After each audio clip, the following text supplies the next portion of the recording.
OECD का जो एक उन्होंने एक शक जाहिर किया है कि 2060 तक शायद कनाडा दुनिया का सबसे वर्स्ट परफॉर्मिंग एडवांस इकोनॉमी बन जाए। ओंटारियो रीजन के कुछ कॉलेजेस ने ओवर बुकिंग कर दी, मतलब एडमिशन जितने उनके पास सीट्स थे उससे काफी ज्यादा एडमिशंस उन्होंने दे दी। उसके बाद जो बहुत से पंजाब से या किसी और स्टेट से हिंदुस्तान से आ रहे थे वो अपना तैयार थे, वीजा कर लिया, सब कुछ कर लिया, टिकट्स हो गए। उसके बाद उनको बताया गया देखिए हमारे यहाँ तो सीट्स फुल हो गए, अब आपको आने की जरूरत नहीं है।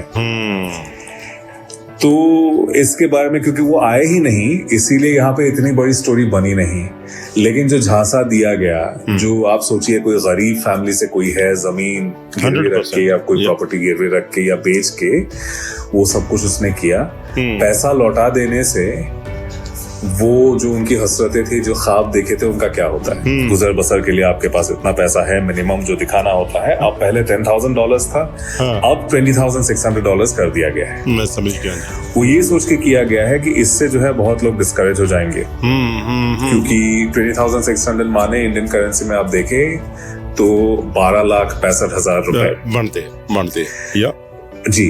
पाकिस्तान में आप देखिए 43 लाख पाकिस्तानी रुपए बनते हैं। है ना। तो उन रीजन से जो लोग आ रहे हैं उन पे तो ये वार हुआ है ना, उनके लिए तो और भी ज्यादा दिक्कतें पैदा हो जाएंगी। तो किन कंट्रीज के लोग होंगे जो स्टूडेंट इमिग्रेशन अब उनका ज्यादा हो सकता है, जो पैसा एक बड़ा रोड़ा अटका दिया है इन्होंने। इनकी मजबूरी ये है कि उनको डाइवर्सिटी भी देखनी है, और बहुत ऐसे लोग हैं जो ओंटारियो में एक टोरंटो में एक सर्वे भी आया था जिसमें 41% कैनेडियंस ने बोला कि वो इजराइल के साथ जो है जाना कनाडा का वो सही नहीं समझते। 14 लाख से ज्यादा लोग हैं फिलहाल कनाडा में जो हिंदुस्तानी मूल के हैं, उनमें से 7,72,000 सिख धर्म वाले हैं। हाल ही में जो वाकयात हुए हैं पैलेस्टाइन में उसके असरात अब कनाडा में भी दिख रहे हैं। अब यूनाइटेड स्टेट्स में इतने बड़े प्रोटेस्ट हुए हैं, कनाडा में टोरंटो में हुए हैं, वैंकूवर में हुए हैं। हमारे यहाँ पे स्काई ट्रेन में भी एक वाकया हो गया था कि पैलेस्टाइन सपोर्टर्स आ गए थे और उनका फोटो निकाल के जो है वही झड़प हो गई थी लोकल्स के साथ जी। तो इससे एक चीज बहुत लोगों ने लिखा भी है नेशनल पोस्ट वगैरह में कि ये डाइवर्सिटी कहीं प्रॉब्लम तो नहीं हो गया है, कि दुनिया भर के इश्यूज जो हैं वो अब कैनेडियन इश्यूज भी बनते जा रहे हैं। जो एक्टिव कनाडा में स्टडी परमिट्स हैं फिलहाल, उनमें से 40% इंडियन सिटीजन्स का है। 2022 में 27% पीआर होल्डर्स वो इंडियन सिटीजन्स थे। पिछले कुछ सालों में स्टूडेंट इमिग्रेशन बहुत ज्यादा हो रहा है। ये पिछले साल भी ये बोला गया था कि 8 लाख से ज्यादा स्टडी परमिट्स इशू हुए जी। और इस साल उम्मीद है, ये साल तो अब खत्म ही हो जाएगा, लेकिन अगले साल के शुरू में जो फिगर्स आएंगे उनका जो एक अंदाजा है 9 लाख स्टडी परमिट्स इशू हुए हैं। तो इतनी बड़ी तादाद में स्टूडेंट इमिग्रेशन हो रहा है, तो इससे हाउसिंग पे प्रेशर पड़ रहा है, ये गवर्नमेंट ने बोला है। ये शॉन फ्रेजर आपकी हाउसिंग में चले गए हैं, पहले इमिग्रेशन मंत्री थे, आर्ट मिलर आपके इमिग्रेशन मंत्री हैं। इन दोनों ने ये बात कही है। वो कहते हैं कि अगस्त और अक्टूबर के दरमियान इन लोगों ने 1 लाख नौकरियां जनरेट की हैं। अच्छा जी।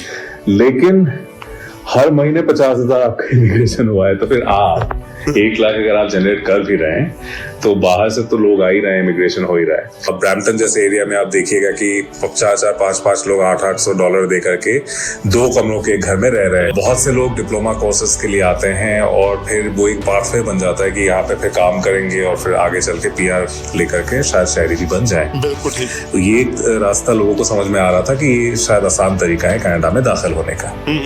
इससे अब्यूज भी हुआ है प्रोसेस का। जा रहा है कि कनाडा में बहुत वैकेंसीज हैं या लेबर की जरूरत है और इसलिए इमिग्रेशन बढ़ाने की जरूरत है। ये दरअसल एक गलत एक पिक्चर है। कनाडा में हाई स्किल्ड इमिग्रेशन की जरूरत है, मतलब स्किल्स के हिसाब से इमिग्रेशन हो नहीं रहा है। कि आपको चाहिए ज्यादा प्रोग्रामर्स, आपको चाहिए ज्यादा AI वगैरह में रिसर्चर्स आपको चाहिए, लेकिन आप ऐसे लोगों को ला रहे हैं जो वॉलमार्ट में जाके काम कर रहे हैं या फिर किसी और ग्रोसरी रिटेल स्टोर में जाके काम कर रहे हैं।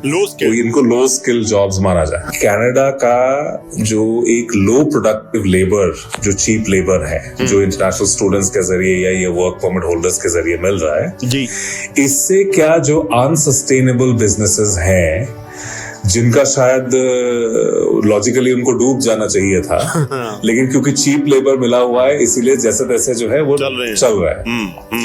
इससे क्या वो कैनेडियन इकोनॉमी को नीचे ला रहा है। कैनेडियन इकोनॉमी में कंपटीशन नहीं पैदा हो रहा है, कैनेडियन इकोनॉमी में जो है ग्रोथ नहीं पैदा हो रहा है, आपका एक रिस्ट्रेन ग्रोथ हो रहा है। बहुत 2-3% से ज्यादा आप एक्सपेक्ट भी नहीं कर रहे हैं कि इकोनॉमी आपकी बढ़ेगी। मकान मालिकों ने किराया पिछले 2 सालों में इतना बढ़ा दिया है कि जितना आपकी इकोनॉमी ग्रो नहीं हो रही उतने आपके किराया जो है बढ़ गए हैं। उसके बाद भी जो है मकान मालिक वो भी नाराज है, उनको लग रहा है कि भाई मॉर्टगेज रेट्स बढ़ गए हैं, हम कैसे इसको बिना रेंट बढ़ाए हम कैसे जो है इसकी भरपाई करेंगे। और जब हर कोई नाखुश होता है, खास करके सिटीजन्स, उनको लगता है नहीं ये जो बाहर वाले आए हैं इन्हीं की वजह से हो रहा है प्रॉब्लम्स, कि everyone is welcome. Justin Trudeau साहब का वो बयान याद कीजिए जब सीरियन वॉर के बाद में रेफ्यूजीज आ रहे कि हम बाहें खोल के जो है आपका इस्तकबाल कर रहे हैं। अच्छा, लेकिन कनाडा ने जरूर बहुत लोगों को इस साल डिपोर्ट किया है। 2021-2022 के बनिस्बत इस साल मतलब पूरे 2022 में 8,000 लोग डिपोर्ट हो गए थे। अच्छा, लेकिन इस साल शुरू के 6 महीनों में ही 7,000 से लोगों को यहाँ से बाहर कर दिया गया है। तो आपको इमिग्रेशन का साउथ एशियन से रिलेटेड कैसा नजर आता? शो ਦੇ ਵਿੱਚ ਕੁਝ ਵੱਖਰਾ ਕੀਤਾ ਜਾਵੇ, ਅੱਜ ਕੁਝ ਵੱਖਰਾ ਹੀ ਸ਼ੇਅਰ ਕਰਦੇ ਆ। ਮਹਿਮਾਨ ਭਾਵੇਂ ਮੇਰੇ ਉਹ ਨੇ ਜਿਹੜੇ ਅਕਸਰ ਤੁਹਾਡੇ ਨਾਲ ਆਉਂਦੇ ਨੇ, ਮੇਰੀ ਮੁਰਾਦ ਸਾਡੇ ਮਨੀ ਮੁਗਧ ਸ਼ਰਮਾ ਜੀ ਤੋਂ। Sir ਨਮस्कार, good morning Sharma ji. Morning Amanjot जी, बहुत शुक्रिया। इमिग्रेशन पर जो ये रिपोर्ट आई है, बैंक ऑफ कनाडा के गवर्नर डेविड डॉज ने, जो लीड ऑथर हैं, हाँ जी, इमिग्रेशन पे पिछले काफी दिनों से बात हो रही है। ये सिलसिला दरअसल शॉन फ्रेजर ने जो एक स्टेटमेंट दिया था कुछ महीने पहले, कहा कि स्टूडेंट इमिग्रेशन जो है उस वजह से थोड़ा अफोर्डेबिलिटी क्राइसिस, खास करके जो हाउसिंग क्राइसिस है उस पे जो है काफी असर पड़ गया है, तो इसको रोकने की जरूरत है, ऐसा उन्होंने एक स्टेटमेंट दिया था। जी जी। अब बहुत लोग कहते हैं कि बहुत ही गैर जिम्मेदाराना बयान था वो, कि एकदम से स्टूडेंट्स पे जिम्मेदारी लाद दी, एक किस्म का आप कह सकते हैं कि स्केपगोट बना दिया गया। तो यूनिवर्सिटीज ने उस टाइम पे प्रोटेस्ट किया था, क्योंकि कैनेडियन इकोनॉमी का दूसरा बड़ा जो है पहिया वो स्टूडेंट इमिग्रेशन है। तो आप इस इतने बड़े तबके को, दुनिया भर से लोग आते हैं और कनाडा को एक बहुत अच्छा डेस्टिनेशन माना जाता है। जी जी जी। और आप इस तरह से स्टूडेंट्स को नकार नहीं सकते या फिर उन पे आप ब्लेम नहीं कर सकते। तो ये बात कही थी, लेकिन धीरे धीरे जो हम देख पा रहे हैं, और इसमें जो है उनको एक आप कह सकते हैं जरिया मिल गया है, ये जो एडमिशन फ्रॉड हुआ पिछले कुछ दिनों में, खास करके जो ईस्ट कोस्ट में। Yes yes. तो उसको एक आप कह सकते हैं उनको एक जरिया मिल गया इसको पूरा जो है पूरे इमिग्रेशन प्रोसेस को टेंट कर देना है, फिर उसको शक की निगाहों से देखना।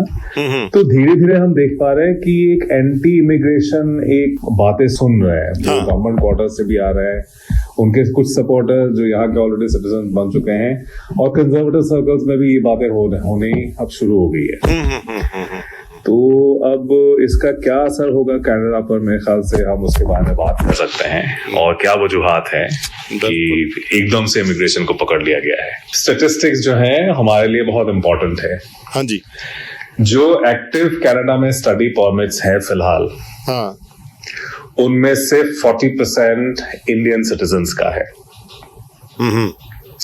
जो 27% पीआर होल्डर्स है टोटल कनाडा के, और ये 2022 के फिगर्स मैं आपको बता रहा हूँ, 23 के तो अगले साल आएंगे। 2022 में 27% पीआर होल्डर्स वो इंडियन सिटीजन्स थे। जी जी।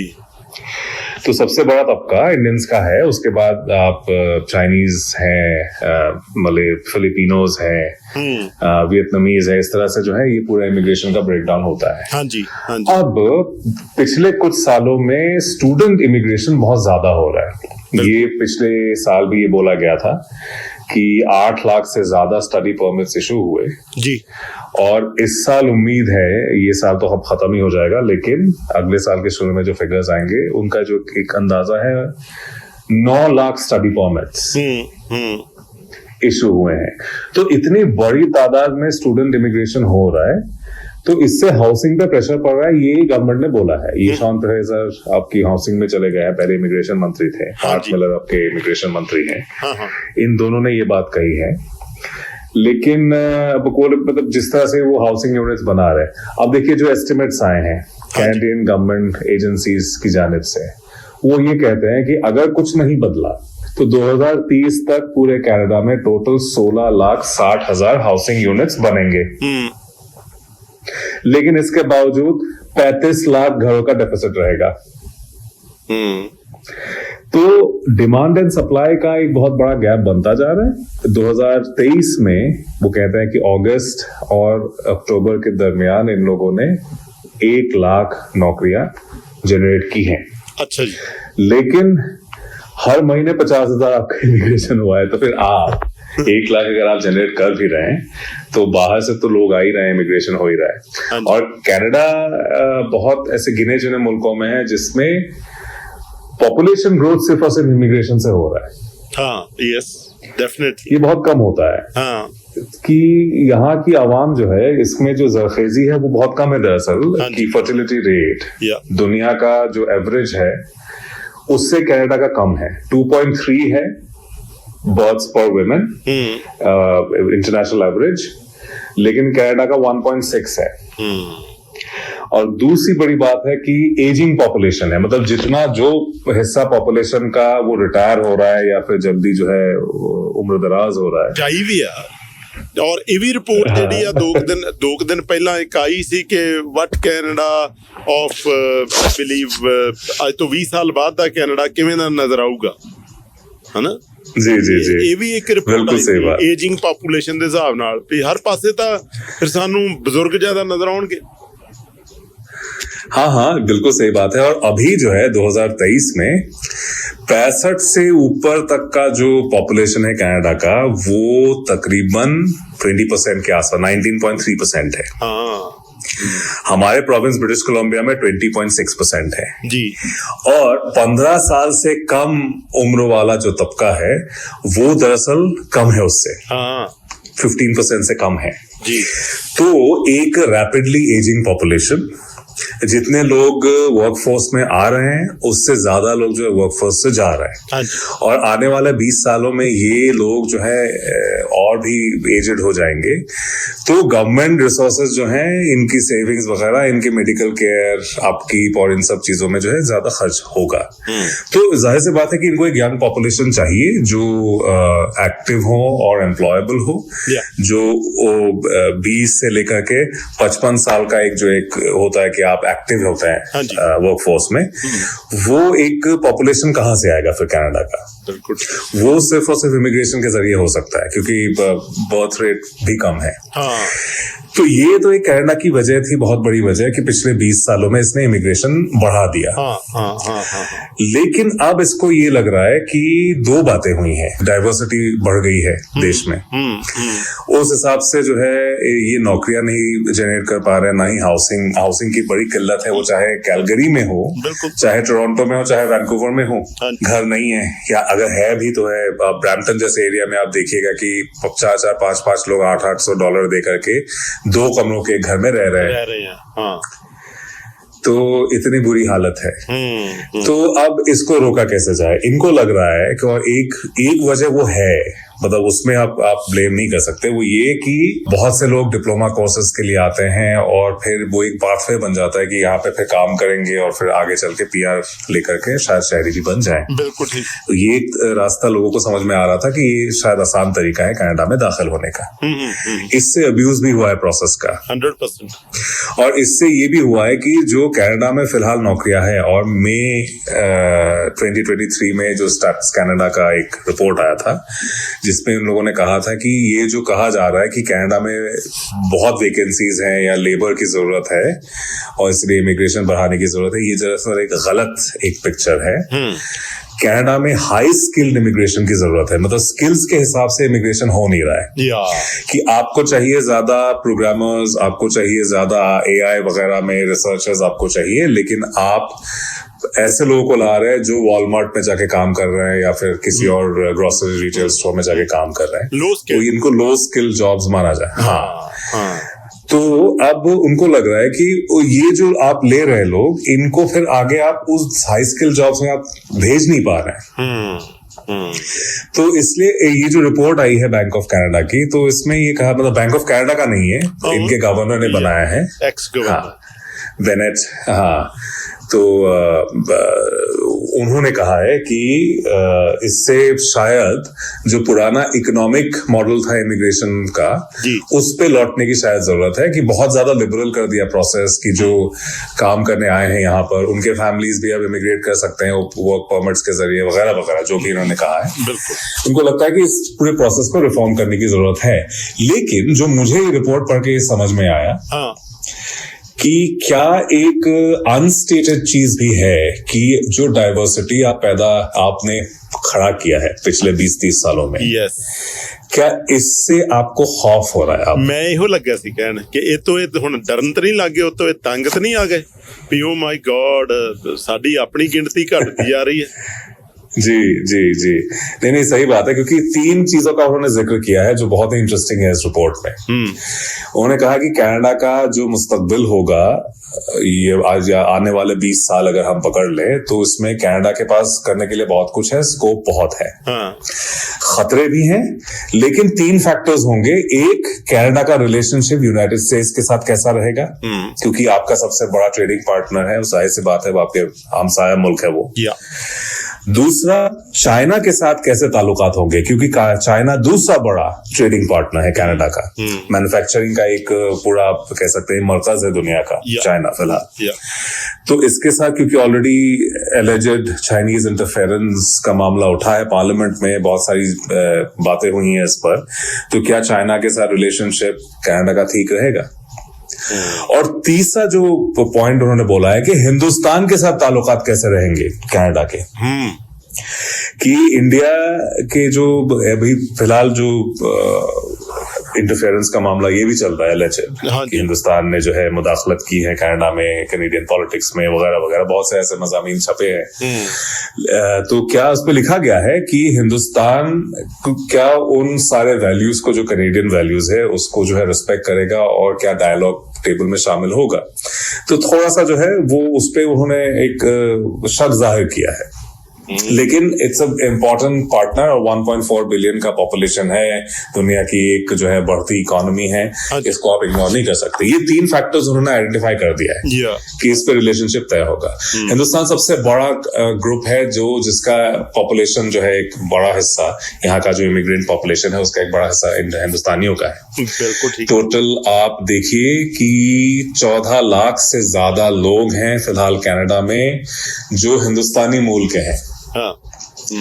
उनमें से 7,72,000 सिख धर्म वाले हैं। तो 50% से ज्यादा हो गया वो। जी जी जी नहीं? जी।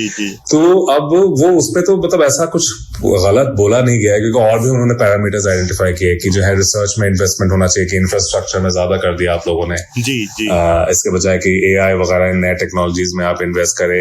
पेटेंट्स कैनेडियंस को ज्यादा नहीं मिल रहे हैं। इंपॉर्टेंट टेक्नोलॉजीज कनाडा अब नहीं बना रहा है, वो इम्पोर्ट कर रहा है। तो ऐसी बहुत सारी बातें कही गई हैं, लेकिन इमिग्रेशन पे खासा वो, क्योंकि हिंदुस्तान का भी जिक्र हुआ, चाइना का भी जिक्र हुआ, तो वो मेरे ख्याल से बहुत इंपॉर्टेंट है। और तीसरी बड़ी वजह जो है अमनजोत जी, वो ये भी है, जो कि स्टेटेड नहीं है, जो मैं कह रहा था आपको, और आपने भी इसको एक्सेप्ट किया है, बिल्कुल, वो ये कि हाल ही में जो वाकयात हुए हैं पैलेस्टाइन में, उसके असरात अब कनाडा में भी दिख रहे हैं। अब यूनाइटेड स्टेट्स में इतने बड़े प्रोटेस्ट हुए हैं, कनाडा में टोरंटो में हुए हैं, वैंकूवर में हुए हैं। हमारे यहाँ पे स्काई ट्रेन में भी एक वाकया हो गया था कि पैलेस्टाइन सपोर्टर्स आ गए थे और उनका फोटो निकाल के जो है वही झड़प हो गई थी लोकल्स के साथ।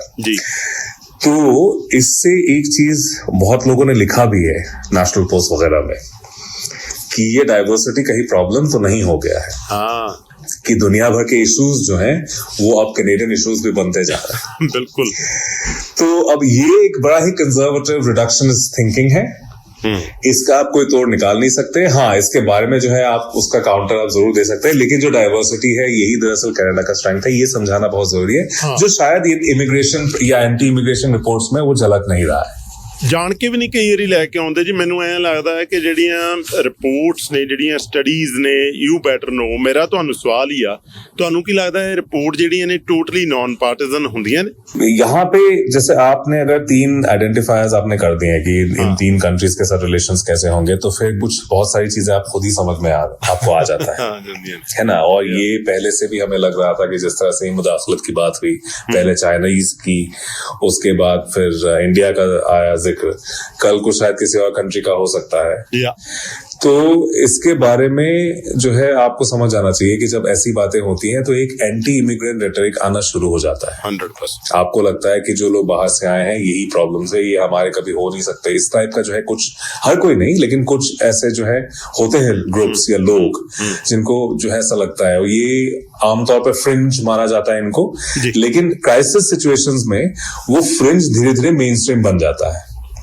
क्राइसिस जो की जो आपका रिटेल इन्फ्लेशन है वो कंट्रोल हो नहीं रहा है, आपका जो है हाउसिंग का क्राइसिस है, अफोर्डेबिलिटी ओवरऑल क्राइसिस है, तो ऐसे क्राइसिस सिचुएशंस में ऐसी सोच रखने वाले लोगों को ज्यादा तवज्जो दिया जाता है। सोसाइटी को लगने लगता है नहीं, ये लोग जो ये बात कह रहे थे वो सही था, दरअसल बिल्कुल हम ही ज्यादा लिबरल हो गए।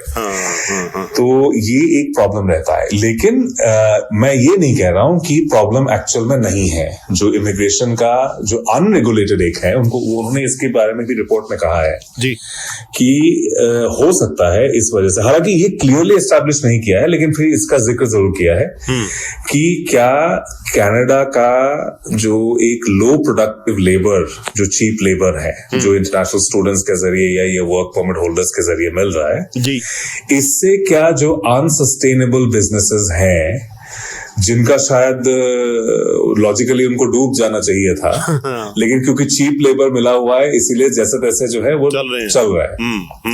इससे क्या वो कैनेडियन इकोनॉमी को नीचे ला रहा है, कैनेडियन इकोनॉमी में कंपटीशन नहीं पैदा हो रहा है, कैनेडियन इकोनॉमी में जो है ग्रोथ नहीं पैदा हो रहा है, आपका एक रिस्ट्रेन ग्रोथ हो रहा है, बहुत 2-3% से ज्यादा आप एक्सपेक्ट भी नहीं कर रहे हैं कि इकोनॉमी आपकी बढ़ेगी।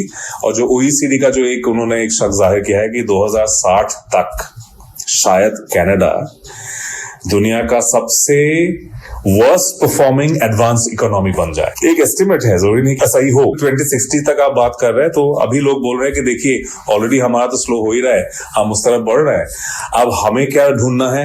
सबसे पहला आप इल्जाम लगाएंगे इमिग्रेंट्स पर, ये लोग आ रहे हैं या स्टूडेंट्स आ रहे हैं, इन्होंने घर रियल एस्टेट के प्राइसेस बढ़ गए, ये तो सही बात है। मकान मालिकों ने किराया पर पिछले 2 सालों में इतना बढ़ा दिया है कि जितना आपकी इकोनॉमी ग्रो नहीं हो रही उतने आपके किराया जो है बढ़ गए हैं। उसके बाद भी जो है मकान मालिक वो भी नाराज है, उनको लग रहा है कि भाई मॉर्गेज रेट्स बढ़ गए हैं, हम कैसे इसको बिना रेंट बढ़ाए हम कैसे जो है इसकी भरपाई करेंगे।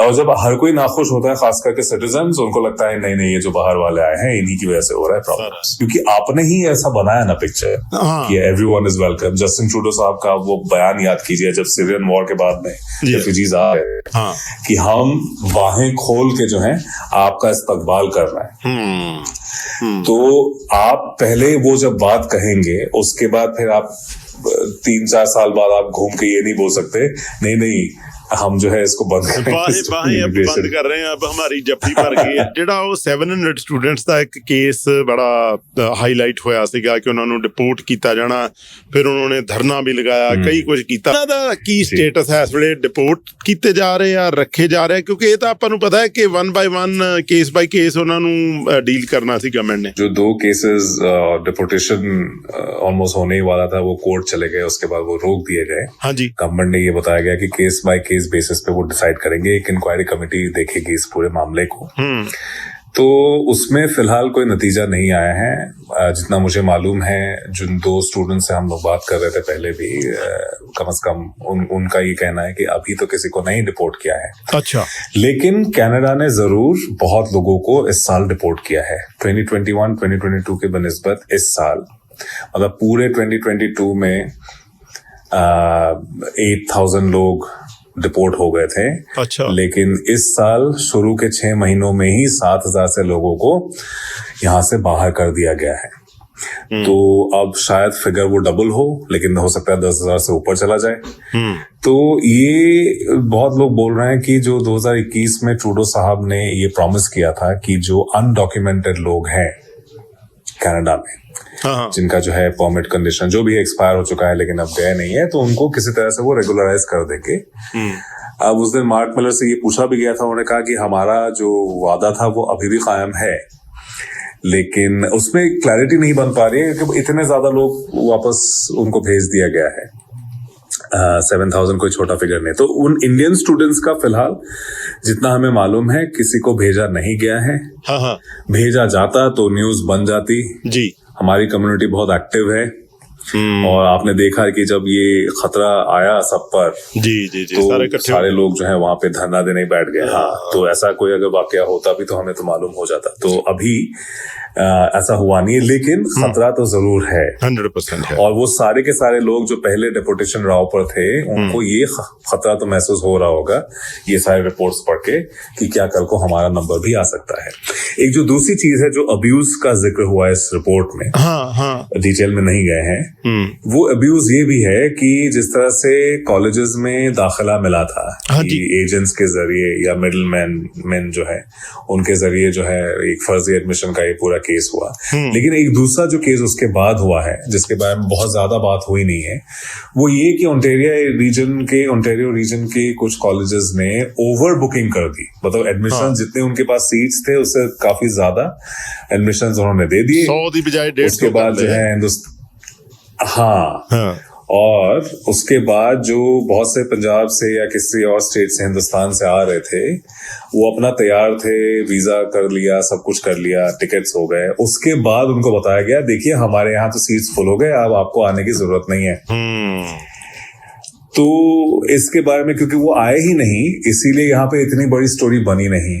लेकिन जो झांसा दिया गया, जो आप सोचिए कोई गरीब फैमिली से कोई है जमीन गिरवी रख के या कोई प्रॉपर्टी गिरवी रख के या बेच के वो सब कुछ उसने किया, पैसा लौटा देने से वो जो उनकी हसरतें थी जो ख्वाब देखे थे उनका क्या होता है। तो इसके बारे में कोई बात नहीं कर रहा है, लेकिन ये एक अब्यूज है पूरे सिस्टम का कि कनाडा के अंदर भी लोग और इसके बाहर भी एक इमेज इस तरह से बन गया है कि बहुत लिबरल कंट्री है, यहाँ जो है दाखिला आसानी से मिल जाता है। हाँ जी, कुछ हद तक ये बात सही भी है। जैसे आप ब्रिटेन में देखिए, अब उन लोगों ने जो नया फैसला उन्होंने लागू किया है जो अगले साल स्प्रिंग से आ जाएगा, कि एक फैमिली का मिनिमम अगर 38,700 पाउंड नहीं होगा सालाना, तो फिर आपको वापस भेज दिया जाएगा। हाँ जी, हाँ। और यहाँ पे बहुत ब्रिटिश सिटीजन्स ही नहीं उस पर क्वालिफाई होंगे, खास करके वो लोग जिनके जो है फॉरेन नेशनल्स उनसे शादी की है या वो डिपेंडेंट है उनके, तो उनके साथ क्या होगा। कनाडा ने अब क्या किया है, बड़े सालों बाद तो $20,600 अब आपको जो लिविंग रिक्वायरमेंट जो है, मतलब जो आप रहने खाने के लिए गुजर बसर के लिए आपके पास इतना पैसा है मिनिमम जो दिखाना होता है, अब पहले $10,000 था, अब $20,600 कर दिया गया है। मैं समझ गया। वो ये सोच के किया गया है कि इससे जो है बहुत लोग डिस्करेज हो जाएंगे, क्योंकि 20,600 माने इंडियन करेंसी में आप देखें तो 12,65,000 रुपए बनते या जी। पाकिस्तान में आप देखिए 43 लाख पाकिस्तानी रुपए बनते हैं। यस है ना। तो उन रीजन से जो लोग आ रहे हैं उन पे तो ये वार हुआ है ना, उनके लिए तो और भी ज्यादा दिक्कतें पैदा हो जाएंगी। तो किन कंट्रीज के लोग होंगे जो स्टूडेंट इमिग्रेशन अब उनका ज्यादा हो सकता है, जो पैसा एक बड़ा रोड़ा अटका दिया है इन्होंने, लेकिन जो first so called advance economies हैं, जर्मनी हो गया, फ्रांस हो गया, कोई और हो गया, चाइना भी हो गया, इनके शहरियों पर इसका शायद असर कम पड़े जितना साउथ एशिया, अफ्रीका और बाकी एशिया के लोगों पे जितना ज्यादा होगा। ਇੱਥੇ ਨਾ ਮੈਂ ਤੁਹਾਨੂੰ ਇੱਕ ਗੱਲ ਪੁੱਛਣੀ, ਸੌਰੀ ਤੁਹਾਨੂੰ ਮੈਂ ਇੰਟਰਰਪਟ ਕੀਤਾ। ਮੈਨੂੰ ਕੈਨੇਡਾ ਨੇ ਜਿਵੇਂ ਫਿਲੀਪੀਨਸ ਦੇ ਵਿੱਚ ਆਪਣਾ ਇੱਕ ਗਲੋਬਲ ਆਫਿਸ ਖੋਲਿਆ ਸੀਗਾ ਪਹਿਲਾਂ, ਹਨਾ, ਇਦਾਂ ਹੀ ਥੋੜੇ ਦਿਨ ਪਹਿਲਾਂ ਇਹਨਾਂ ਨੇ ਬੁਕਾਰੈਸਟ ਦੇ ਵਿੱਚ ਵੀ ਸ਼ਾਇਦ ਖੋਲ ਦਿੱਤਾ ਵਾ ਇੱਕ ਦੂਸਰਾ ਆਪਣਾ ਆਫਿਸ ਜਿਹੜਾ ਵਾ। ਸੋ ਉਹਦੇ ਤੋਂ ਅਗਲੇ ਦਿਨ ਜਿਹੜੀ ਆ ਸਟੂਡੈਂਟਸ ਰਿਲੇਟਡ ਅਨਾਉਂਸਮੈਂਟ ਆਈ, ਪਹਿਲੇ ਦਿਨ ਇਹਨਾਂ ਨੇ ਉਹ ਆਫਿਸ ਖੋਲਿਆ, ਦੂਜੇ ਦਿਨ ਸਟੂਡੈਂਟਸ ਰਿਲੇਟਡ ਜਿਹੜੀ ਆ ਇਹ ਅਨਾਉਂਸਮੈਂਟ ਆਈ। ਸੋ ਉਸ ਗੱਲ ਨੂੰ ਮੈਂ ਤੁਹਾਡੀ ਜਿਹੜੀ ਜੋ ਤੁਸੀਂ ਕਹਿ ਰਹੇ ਸੀ ਉਹਦੇ ਕੰਟੈਕਸਟ ਦੇ ਵਿੱਚ ਤੁਹਾਡੇ ਕੋਲ ਸਮਝਣਾ ਚਾਹੂੰਗਾ ਕਿ ਓਕੇ, ਜਿਵੇਂ ਤੁਸੀਂ ਕਿਹਾ ਸਾਊਥ ਏਸ਼ੀਅਨਸ ਵਾਸਤੇ ਪ੍ਰੋਬਲਮ ਆ ਸਕਦੀ ਆ, ਤੇ ਜਿਵੇਂ ਹੁਣ ਜੇ ਯੂਰਪ ਦੇ ਵੱਲ ਧਿਆਨ ਕਰ ਸਕਦੇ ਇੱਥੇ ਫਿਰ ਉਹ ਡਾਇਵਰਸਿਟੀ ਵਾਲਾ ਪੁਆਇੰਟ ਜਿਹੜਾ ਆਪਣਾ ਤੁਹਾਡਾ ਮੇਰਾ ਸੀਗਾ ਉਧਰ ਵੀ ਗੱਲ ਜਾਣੀ ਆ। जी जी, नहीं वो बिल्कुल सही बात है कि अगर हम पूरे बिग पिक्चर को देखने की कोशिश करते हैं, अब मैं कोशिश कर रहा हूँ क्योंकि मैं खुद साउथ एशिया से हूँ, मैं बायस नहीं हूँ कि देखने की कोशिश कर रहा हूँ, लेकिन ओवरऑल जो पिक्चर मुझे दिख रहा है, और यही चीज जो है यूनाइटेड स्टेट्स ब्रिटेन में भी हम देख पा रहे हैं कि जो जहां पर जिन देशों की करेंसी पाउंड के बनिस्बत या कैनेडियन डॉलर या यूएस डॉलर के बनिस्बत कमजोर है, उन लोगों के लिए ज्यादा दिक्कतें आने वाली हैं। और वो अब तो हम जो जंग हो रही है, एक आप यूक्रेन में आप देखिए उससे कितने रेफ्यूजीज आए हैं, अफगानिस्तान से रेफ्यूजीज आए हैं, आपके जो है सीरिया से पहले आ चुके हैं, और अब जो है पैलेस्टाइन से भी आने की आप सब समझ सकते हैं कि आ सकते हैं जब ये थोड़ा सा हॉस्टिलिटी कम हो जाएगा जी। तो ये सारे फैक्टर्स तो हैं कि आप कह नहीं सकते कि वॉर की वजह से आपकी इकोनॉमी पे कितना बुरा असर पड़ा है। उसका तो उन लोगों ने उस हिसाब से कैलकुलेशन किया नहीं, वो एक अनसर्टेनिटी हमेशा से रहेगी। लेकिन जो डाइवर्सिटी है, मतलब खास करके वो जो मैं पहले भी कह रहा था पहले सेगमेंट में, हाँ जी कि जो दुनिया के अलग अलग एरिया से लोग आएंगे, खास करके वॉर जोन से आएंगे, वो अपने मसाइल अपने साथ लेकर आएंगे, ये तो एकदम जाहिर सी बात है ना। और यहाँ पे प्रोटेस्ट होंगे, ऑलरेडी हो रहे हैं, और वो आप देखिए वो बड़ा क्लियर है। हालांकि बहुत से जो है लोकल, जो आप कह सकते कि व्हाइट लोग हैं इन प्रोसेस में, वो हिस्सा है, लेकिन सबसे ज्यादा ਇਸ਼ੂ ਸ਼ਰਮਾ ਜੀ ਇਹ ਹੋਰ ਵੱਡਾ ਵੀ ਹੁੰਦਾ ਜਾ ਰਿਹਾ। ਫੋਰ ਐਗਜ਼ਾਮਪਲ ਹੁਣ ਕੈਨੇਡਾ ਨੇ ਜਿੱਦਾਂ ਆ ਜਿਹੜਾ UN ਦੇ ਵਿੱਚ ਇਹਨਾਂ ਨੇ ਸੀਜ਼ ਫਾਇਰ ਦੇ ਫੇਵਰ ਦੇ ਵਿੱਚ ਵੋਟ ਪਾ ਦਿੱਤੀ ਆ, ਤੇ ਲਿਬਰਲਸ ਦੇ ਵਿੱਚ ਇਹ ਗੱਲ ਜਿਹੜੀ ਆ ਉਹ ਇਹ ਗੱਲ ਆ ਰਹੀ ਆ ਉਹਨਾਂ ਦੇ ਕੌਕਸ ਦੇ ਵਿੱਚ ਕਿ ਵਾਈ ਵੀ ਟੁਕ ਦਿਸ ਸਟੈਂਸ। ਸੋ ਆਬਵੀਅਸਲੀ ਇਹ ਦੇਖੋ ਨਾ, ਇਹ हिडन ਤਾਂ ਫਿਰ ਕਈ ਕੁਝ ਹੋ ਰਿਹਾ। जी बिल्कुल, और इस पे तो काफी बात भी हुई है कि लिबरल पार्टी के ही जो है उनके एंथनी हाउसफादर, उन्होंने वो तो पहले तेल अवीव भी गए थे, मार्को मेंडिचिनो वो और 3 और कंजर्वेटिव पार्टी के एमपीज वो लोग गए थे। जस्टिन ट्रूडो साहब का जो एक हो गया था एक एक्सचेंज नेतन्याहू साहब के साथ, उसके बाद ही इन लोगों को भेजा गया था, और उन्होंने जाके बोला था वहां पर लिबरल पार्टी के एमपी ने कि मैं अगर प्राइम मिनिस्टर की जगह होता तो मैं शायद ये बातें नहीं कहता। अब उन्होंने जो है एतराज जाहिर किया है कि आपने ये जो जॉइंट स्टेटमेंट दिया है वो आपने क्यों दिया, सीज फायर की बात आप क्यों कर रहे हैं।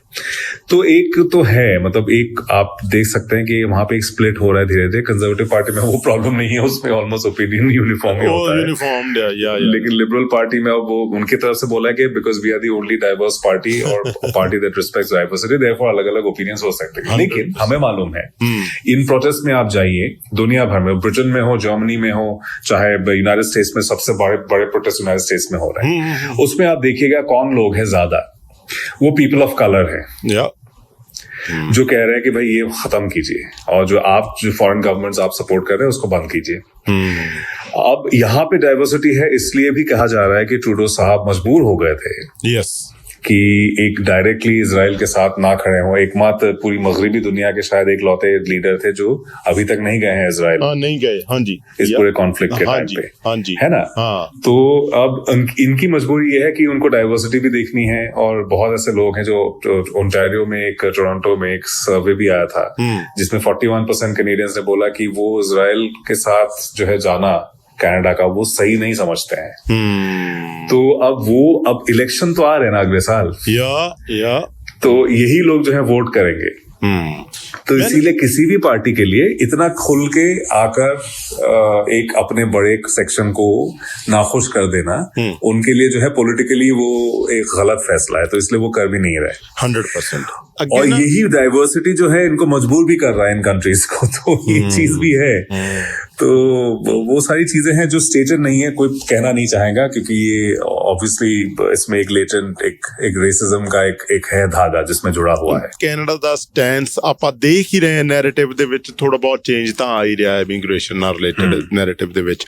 ਸੋ what future of immigration do you foresee standing from here? अब आगे फ्यूचर आपको इमिग्रेशन का साउथ एशियन से रिलेटेड कैसा नजर आता है ब्रीफली? देखिए, साउथ एशिया से इमिग्रेशन बढ़ गया था 2018 के बाद, हाँ, क्योंकि उस टाइम पे भी चाइनीज सबसे बड़ा ग्रुप था, और ये कोशिश हुई थी कि जिस तरह से इंटरफियरेंस हो रहा था किसी तरह से उसको थोड़ा कम किया जाए जी। कम कर दिया इन लोगों ने, तो इंडिया से ज्यादा लोग आने लगे 2018 ऑनवर्ड्स, है ना, ये क्लियर है, डेटा भी आपका बता रहा है। हाँ जी। फिलीपीन से भी लोग आ रहे हैं। हाल ही में जो वाकयात हुए हैं, क्या खास करके जो एलिजेड इंडियन इंटरफेरेंस का मामला आया है जी सामने, जी जी जी जी। तो इससे क्या कनाडा परेशान हो गया है? बिल्कुल हो गया है। हाँ, वो कोशिश कर रहा है नॉर्मलाइज करने की, लेकिन उनके इंटरनल सर्कल्स में ये तो उनको शायद ये बात हो भी रही है कि मतलब जितने ज्यादा लोग एक मुल्क के आ रहे हैं, उस मुल्क का भी उतना ही इन्फ्लुएंस बढ़ता है। 100%। तो क्या इस पे वो फिर कोशिश करेंगे कि किस तरह से कुछ उसको कम किया जाए? मेरे पास अभी कोई ऐसा कोई प्रूफ नहीं है, कोई ऐसा पब्लिक अटरिंग नहीं है। लेकिन जो आप कह सकते हैं कि ऑर्थोडॉक्स कंजर्वेटिव किस्म के जो लोग हैं, जो सोशल मीडिया पे जो बातें करते रहते हैं, हाँ जी, उनकी अगर आप देखिए तो वो ऑलरेडी कह रहे हैं कि भाई इसको कम करो। ऑफिशियली स्टेट कैनेडियन गवर्नमेंट ने हमें ऐसा कुछ नहीं दिया है जिससे हम इस बात पे हम ये सोचे भी कि आगे चल के इंडिया का कम हो सकता है। हाँ। लेकिन जियोपॉलिटिक्स जो चाइना के केस में जो हुआ है, हमने देखा है, वो एक फैक्ट है। क्या ये इसका इम्पैक्ट इंडियंस पर पड़ेगा? अभी पुख्तगी से कहना मुश्किल है, लेकिन अगर ऐसा हुआ तो हैरत की बात तो नहीं होगी। Yes, that is the crux. ठीक है सर, बहुत बहुत मेहरबानी सर, शुक्रिया मणिमुख जी, थैंक यू सो मच। आपका बहुत शुक्रिया मंदिर।